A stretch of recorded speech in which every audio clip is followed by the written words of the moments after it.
बच्चे ही क्यों खोते हैं? पापा मम्मी व्यस्त हो जाते हैं। हाँ, लेकिन मैं भगवान से कहना चाहूंगा कि हे प्रभु न्याय करो, कि हे प्रभु न्याय करो। मेले में बच्चे ही क्यों खोते हैं? कभी मम्मी पापा पर भी ट्राई करो। मम्मी पापा नहीं खोते हैं, ससुरा जरूरी का काम निपटा रहे होते। हमारा तो डर लगत रहे गौतम भैया, जब आवत रहुए बीच में हम पीछे हो गई। हमारा डर लगल है कि काज निकने अनुपमे जी ना खो जाई है, लेकिन फिर लगल है कि ना इनका रत्ना नुफान बाकी लोग बढ़िया जगह पर इनका पहुंचाइए। यही पर कुछ बोला जाना तारू काहे बोले नहीं है तारा कि तू भेटा जालू ना तहरा के छोड़े के मन ना करे। हेलो अरे कि तब बिस्तर बिछा के बटोरे के मन ना करे। जब न झाड़ा के रात हमारा संग रहेलू अनुपमा जी। सच कहता नी रजाई ओढ़े के मन ना करे। ला अब इतना बोल दिया तो कल है जितना भाई में चढ़ा दी कि सुकुमार बिक्कू को रजाई ओढ़ने का मन नहीं करता है जब अनुपमा जी मिलती है। मत डली है भैया, तोहनी के दिल से तो आहा हा ना तो हा दोनों हो जाला। इनका माइक तो पहले तू ही कुछ कह। इनको रजाई ओढ़ने का मन नहीं करता है ना जी। एक गाना याद आ रहा है, बहुत प्यारा है। पता नहीं लगातार कार्यक्रम से वो सी है ना भैया कि नवजिया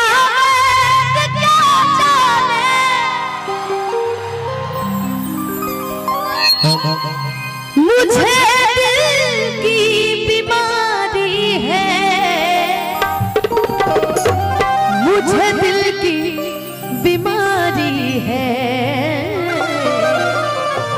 मुझे दिल की बीमारी है। हम लोग तो हमेशा स्टेज शो हमेशा करते रहते हैं, जब दिल्ली, पटना, आरा, छपरा, लेकिन मधेपुरा की जो धरती है वाकई काबिल तारीफ है।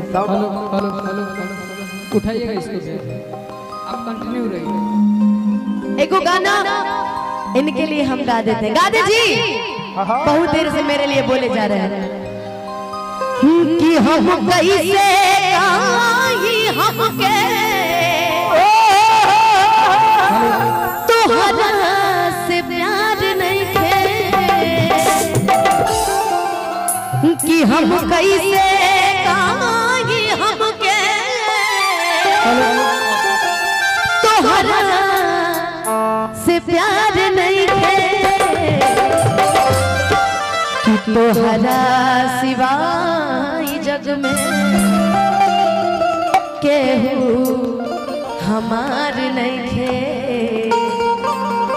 लेकिन ये रात को, ये जो रात चल रही है इसको एकदम यादगार बिक्कू जी ने एक बार बनाया, लाइट डिम करके और एकदम सबकी लाइटें जला के। मैं चाहूंगी कि एकदम इस लाइट को एकदम डिम कर दीजिए। आप सभी अपना फ्लैश जलाइए, जो बचे थे सब जलाइए फ्लैश। उधर से जितने हमारे दोस्त हैं सभी लोग फ्लैश जलाइए, सभी लोग फ्लैश, ताकि मैं भी अपने पेज पे कल पोस्ट कर सकूं। वाह, आप लोग भी जलाइए फ्लैश, सभी अपने अपने फ्लैश जला के, फ्लैश जला के सभी लोग। वाह, ये लग रहा है कि हम लोग कि चले तुम्हें तारों के शहर में, धरती पे ये दुनिया हमें प्यार न करने देगी। तो ऐसे ही प्यार बरसाइए और मिल के गाइए कि अखिया लड़ल बजब से दिल में करार नहीं खे। अगर माताओं बहनों में भी किसी के पास मोबाइल है तो जला दीजिए।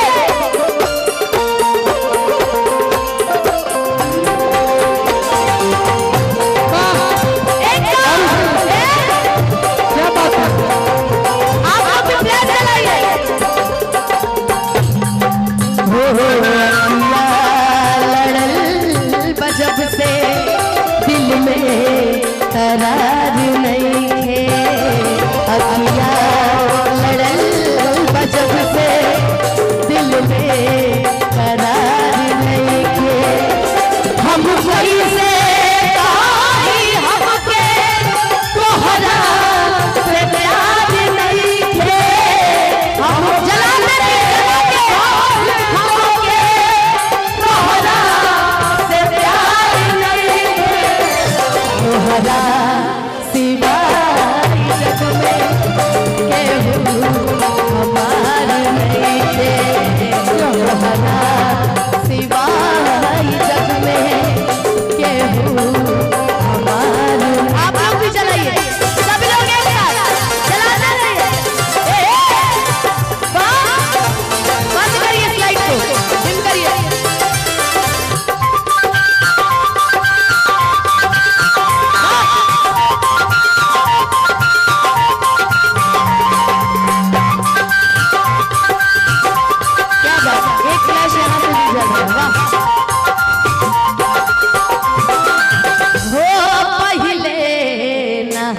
कुछ बुझात नहीं है तोहसे कहो गइल बा मिलके कुछ बुझात नहीं है तोहसे कहो गइल बा मिलके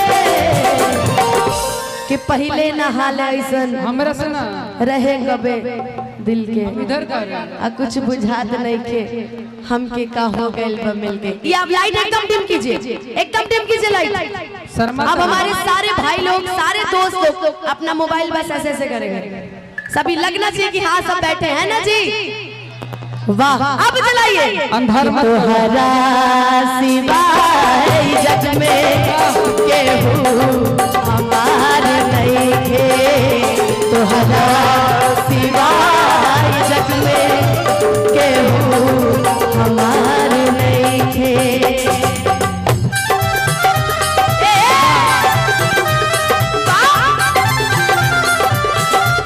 और जो ऐसे करे ताली बजाओ।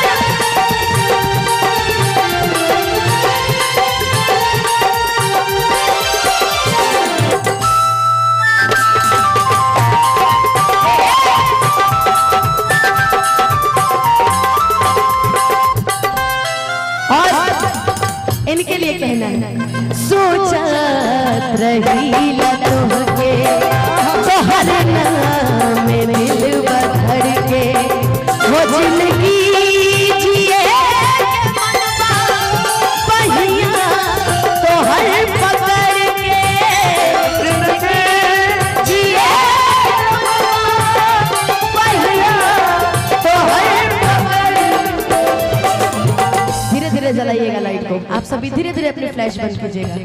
तोहरा सिवाय जग में ऐसन बीमारी धैलस कबनो सुधार नहीं के अखिया लड़ल बजब से दिल में करार नहीं के अखिया लड़ल बजब से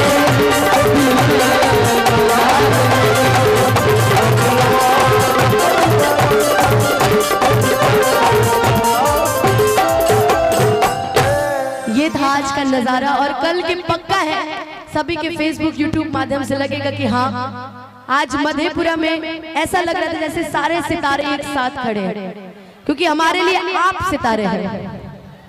कि इल्तिजा है दिल की मुझसे दूर ना रहो, बस तुम मेरे पास रहो। लेकिन बाकी के भी दिल में का वो सुन ला। अच्छा सुना दीजिए। कि का तो दे तारे ले ला। ये हमारे वही जाना पहचाना नाम जिनके तरफ से एक बार नहीं ये दूसरी बार 1000 रुपए का आशीर्वाद आया, हमारे अजय कुमार यादव प्रखंड अध्यक्ष सिंहेश्वर राजद, उनके तरफ से ये 50-50 वाह। और उनकी फरमाइश भी है, कौन सा? क्योंकि उनका भी दिल कहीं लगा है, इसलिए दिल ना लगे फरमाइश है बहुत देर से। अजी दिल ना लगई हो, आप फेरो जल्दी आई हो। अच्छा कि अब जा जा जान भुला जाइए। वाह।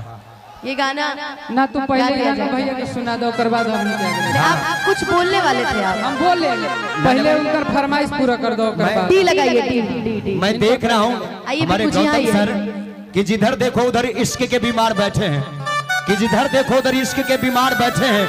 हजारों चले गए फिर भी लाखों तैयार बैठे हैं। अरे बर्बाद होते हैं बस लड़कियों के चक्कर में, और घर में कहते नहीं गौतम सर के वजह से बेरोजगार बैठे हैं। ऐसी बात नहीं है, आज दिल खोल कर दिल लगाइए, है ना, दिल लगाइए। पहले जब दिल टूटता था, जब हमारे आदरणीय बड़े भैया जी का जब दिल टूटा होगा तो उस समय दिल ना लगाई हाँ नहीं चला था जी। हम बताते हैं ये अपनी प्रेमिका के लिए कौन सा गाना गाते थे।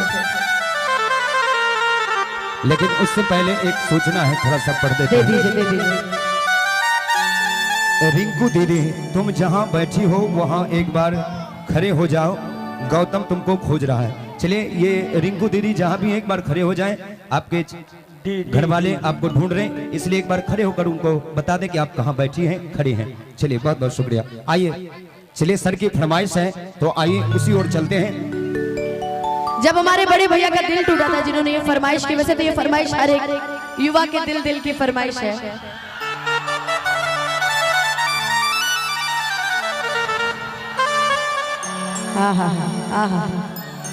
अच्छा ठीक है भाई, रिकॉर्डिंग डांस भी करा देंगे। नहीं अच्छा चलिए ठीक है, कोई आज तो आपके लिए सब दीवाने पड़े हैं क्या जी। पुदीना गाना भी होगा भाई मेरे, लेकिन उससे पहले जितने हमारे युवा दिलों की जो पहले के जमाने में जब इनका दिल टूटा था तो अपनी प्रेमिका के लिए दिल ना लगे या थोड़े गाए थे, ये गाए थे, जानते कौन सा गाना?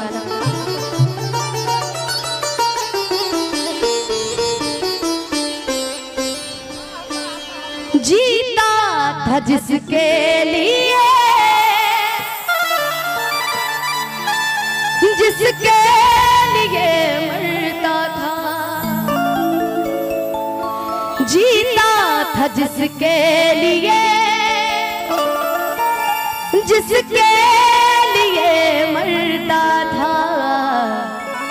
एक ऐसी वो लड़की थी जिसे मैं प्यार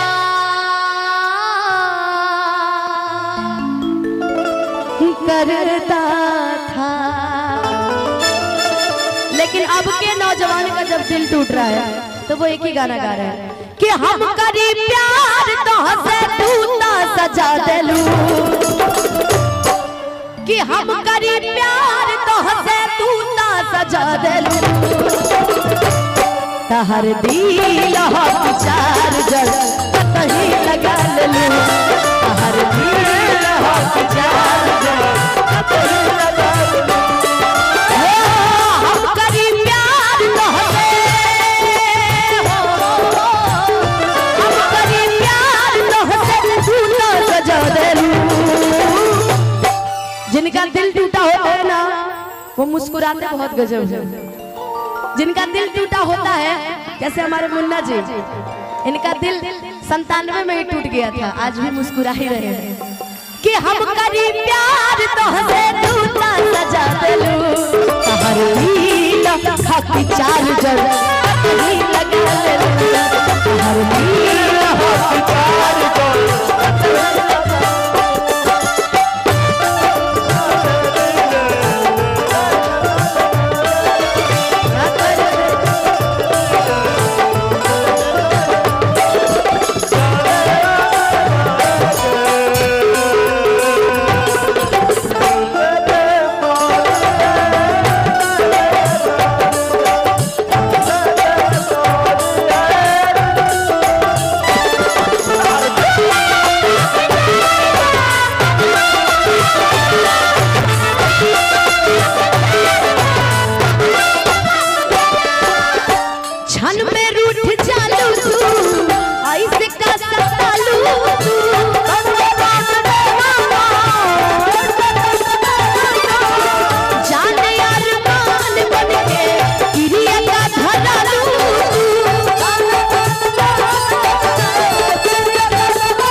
तहर दिल हो विचार जल कहीं लगा लूं।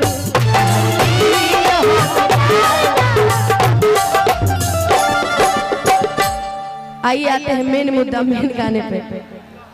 हमारे मैं क्या बोलूँ, आज इतना खुश हूँ आप सभी को देखकर, और ये हमारे जितने चैनल वाले लोग हैं, सही बोला है बिल्कुल जी ने कि हम सब अधूरे हैं आपके बिना ही। हमारे जितने भी चैनल वाले, जितने भी हमारे भाई, हमारे दोस्त आए हैं, सबका स्वागत है, अभिनंदन है, सबका वंदन है।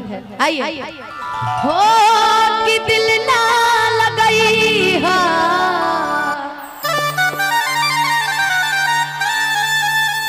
हो गोरी गारे है। हम चाहेंगे कि शबनम आप है ना, शबनम कौन है? आप ही है ना, बाकी सब आप लोग बैठ जाइए, बस शबनम को छोड़ दीजिए, आप सब बैठ जाइए। कि दिल ना लगई हा, अरे फेर जानी आई हा, जा जा जा जान भुला जइहा। ये इस गाने के लिए मेरे पास कॉल सऊदी अरब से, विश्व के तमाम क्षेत्र से आते हैं इस गाने के लिए स्पेशली कॉल।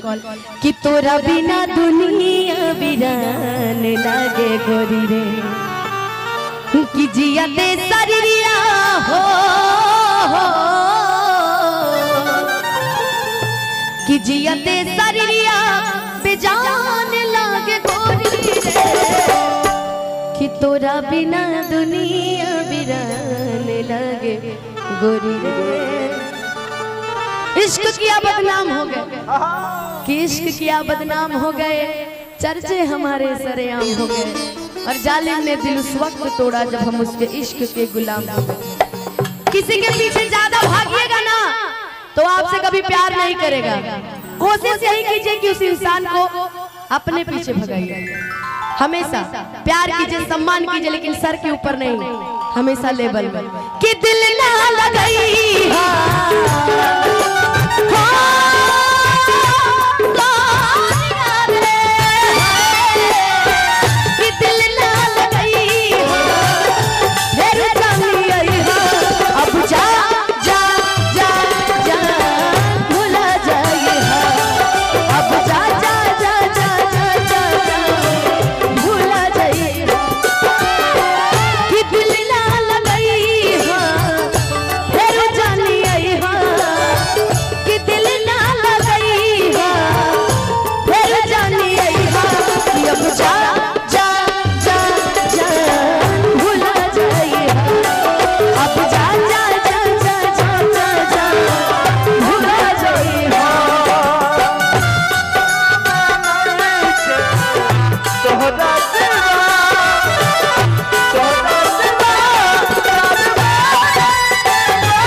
इश्क में, प्यार में, मोहब्बत में एक लड़का एक लड़की के लिए वो सब कुछ करना चाहता है जो उस लड़की की खुशी होती है। कभी कभी वो लड़की सब उसके लिए करना चाहती है जिसमें उस लड़के की खुशी होती है। लेकिन लड़की कह रही है यहाँ पे लड़के से कि इतना प्यार किए, तुम्हें इतना माने, और उसके बदले में क्या मिला? हो हमारा प्यार के बदले में वो लगा दिले पारा हो,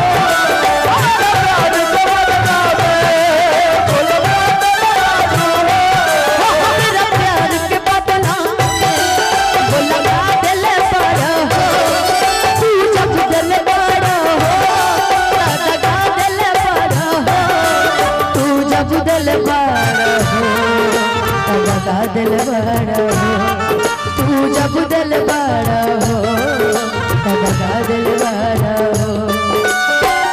याद बात आई हो हमके बिसर रही हो, याद बात आई हो हमके बिसर रही हो। अब जा जा जा जा भुला जाए,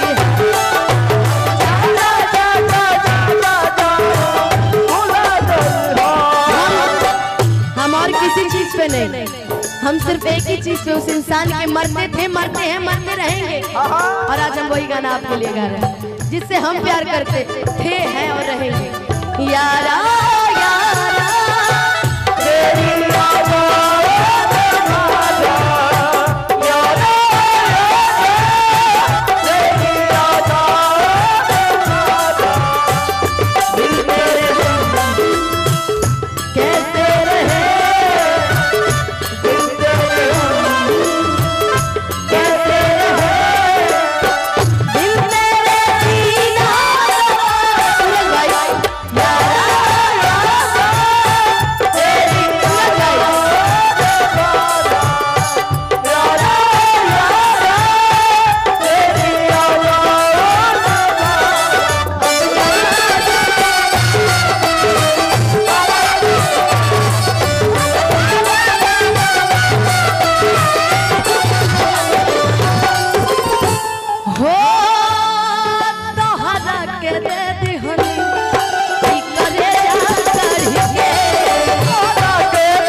खेसरे के तब होना बनला तो हलचल खेसरे के।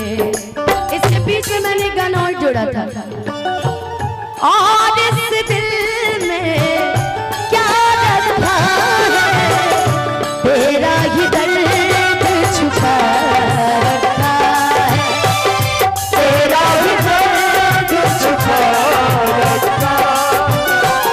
चीर के दिल मेरा, चीर के दिल मेरा, तेरा ही नाम लिखा रखा, तेरा ही नाम लिखा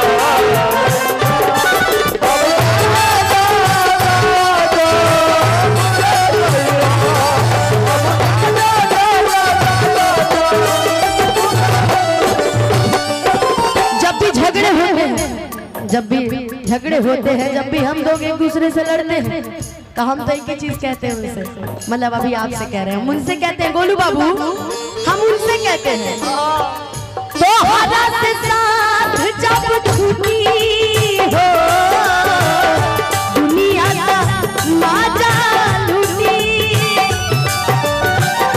तो हरा से साथ जब छूटी हो दुनिया का माजा लूटी,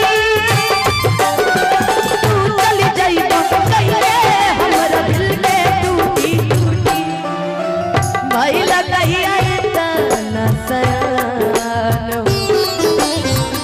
शादी तो ये होके लगन हो, भाई लगाइए तना सयान शादी तो ये होके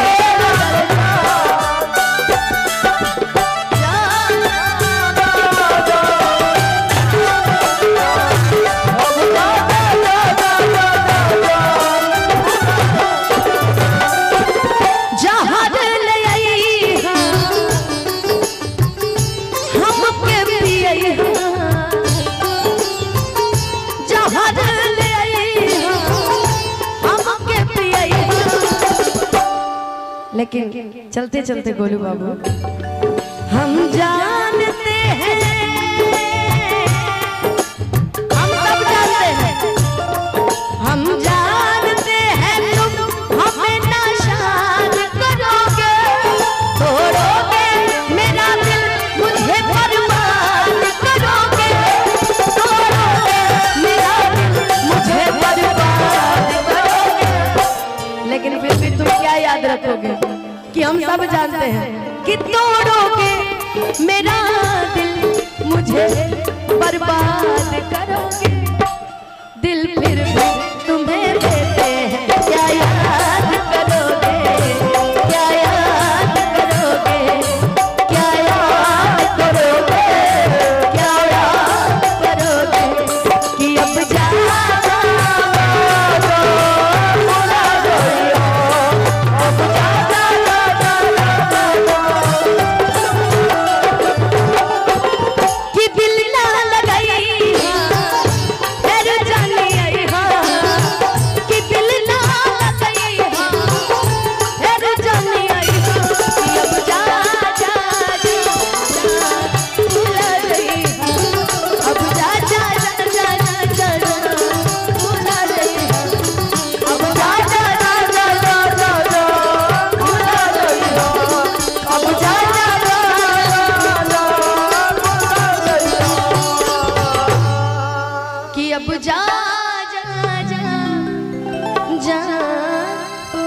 भूला जाइए।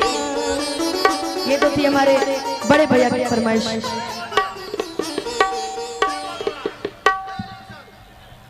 तीन